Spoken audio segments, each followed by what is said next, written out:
So different situations. You can usually come into games and have a pretty good understanding of what you're gonna see. They just recently been eliminated. That's a new situation for them. There's been such a dominant team. I think if they were a young team, you could possibly there'd be a letdown. But veteran guys find reasons to play and find reasons, just pride alone, how they got here. So I would expect that they're going to push hard, and we're going to have to be at our best. Especially early. They won't like their last loss. They got lots of proud guys in there, so I think early especially we're going to have to be at our best. Now that you've had a few days to process Alex Lyon's 56-save performance, what impressed you the most? Well, there'll be the 4 or 5 that got all the fans out of their seats, but the big ones were 15 through 30. He made some really good technical saves, solid technical saves. Didn't have to move too much on it because he had read the play so very well. He's gotten across the ice now under control and square. So his efficiency in the net, I think, is the big thing that we've noticed that he's really improved on from his first time in. Not first game, but first tour. So he looks very square and very calm in the net. How would you sum up what he's meant to you the last 5 games, considering the situation with Bob out? You know what, Tom? You got to go back to January because we had 2 really brutal stretches, maybe 3, but we get into the end of January and we are all over the earth, right? We're in Vegas, come back, play home, go up 3 and 4, and then Bob gets hurt. So we have 3 sets of back-to-backs in 2 weeks, and he's playing them, right? It was tough. It was in the Rangers in Pitt, LA at home, Boston at home, and he wins that game, our last game before the break, and that was huge for us. He's been one of those guys that it's not just his play, it's his personality too, that he's got this kind of, he's got a million nicknames all based on his last name now, and he's having fun and he's battling hard, but he was doing all this in practice, right? And the guys started to fall in love with him because he'd stay out there all day, take 1,000 shots, work his butt off. So it's such an important thing for a backup goalie to kind of have the team rally around him. So when he went into the net, the guys really wanted to play hard for him.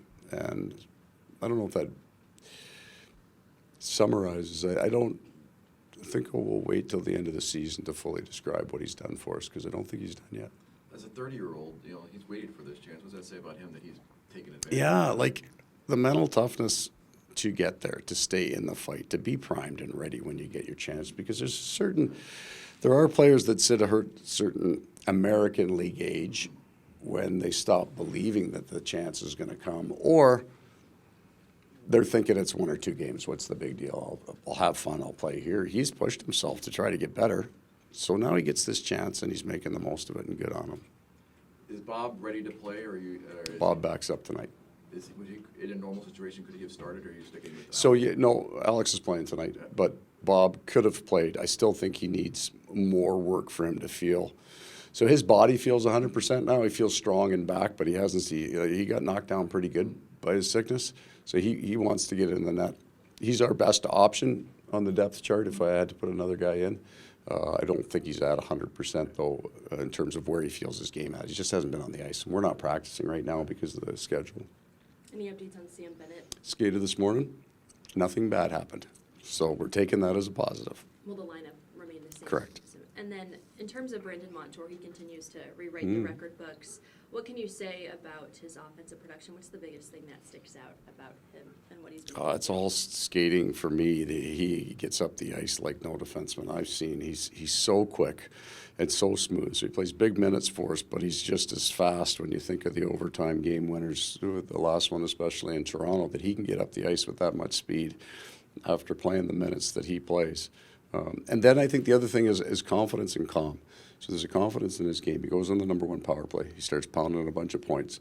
So he can relax a little bit with his 5-on-5 game. He doesn't feel like he has to score every time he touches the puck. And I think that has settled his game down 5-on-5. He's been a really good player for us 5-on-5. And lastly, today is the first time in NHL history that there's 16 games on the slate. What kind of excitement does that create given the time of the season? Well, it's great for all fans, right? Everybody that goes to an NHL game tonight is probably a person that's in tune with what's going on around the league. And there's some phenomenal stories about high-end teams having, historic years. And then there's these great battles right in the middle with good teams that are fighting for their lives. So probably lots of scoreboard watching in 16 buildings tonight. What have you learned about Carter Verhaeghe that maybe you didn't see when you were only playing against him a couple of times? Yeah, I mean, I didn't know much about him. It would be all playoff video that I saw. He's not a big man, but he's hard on the puck in a puck battle. I didn't expect that. His release is unusual. It's very much like Kyle Connor's. It's different, but it's unpredictable, to say the least, which must make it very difficult for goalies. That, and he's... Sometimes you get shooters that kind of think they got their game. I got my game, and if you change my game, then I'm not going to get to shoot pucks from where I like to shoot them. And he's not like that at all. He wants to be better. As he said, I want to be on the ice at the end of the game when it's on the line. I want to score goals, but I want to be considered a reliable player. So he does video every day with Jamie Compon about defensive positioning. So he is truly interested in becoming a well-rounded player. You mentioned playoffs. Did you see what he did in the playoffs against this team last year? And does that add confidence for? So last year, and for me the year before, the first round, they lost to Tampa, but he was outstanding. Like he plays hard, like he doesn't come in and out of games in terms of, and people have considered him streaky. I haven't found him streaky in terms of his effort. So he gets to those playoffs. He's trained hard to be ready for the playoffs. And he just gets excited for them, right? Some guys, it's the best part of their day. And some guys just come out and play their game. He looks like he gets all fired up for it. Thanks, Coach.